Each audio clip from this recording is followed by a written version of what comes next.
আজকে ফুলকপি একটু অন্যরকমভাবে রান্না করব। তো ফুলকপি আমি এখানে গোটা ব্যবহার করেছি।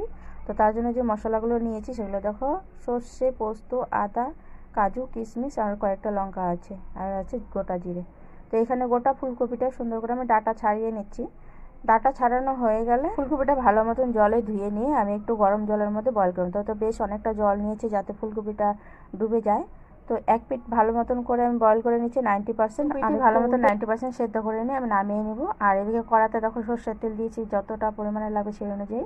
তো একটু বেশি পরিমাণে দিয়েছি এখানে গোটা ফুলকপি যেহেতু। তো এর মধ্যে দিয়ে দিলাম কালো জিরে, লঙ্কার গুঁড়ো, আর লবণ, হলুদ গুঁড়ো, আর স্বাদ মতো চিনি দিয়ে দিলাম। ছোটো সাইজের দুটো টমেটো পেস্ট, আর যে মশলাটা রেখেছিলাম সেই মশলার পেস্টটা দিয়ে দিলাম। দিয়ে ভালো করে মাখিয়ে ওপর থেকে ফুলকপিটা দিয়ে ভালো মতন ফুলকপির গায়ে লাগিয়ে ঢাকা দিয়ে রেখে দেবো কিছুক্ষণ। তো কিছুক্ষণ পর ঢাকনা খুলে নিয়েছি, খুলে যে মশলাটা একটু উপর থেকে দিয়ে দিচ্ছি, এখন নামিয়ে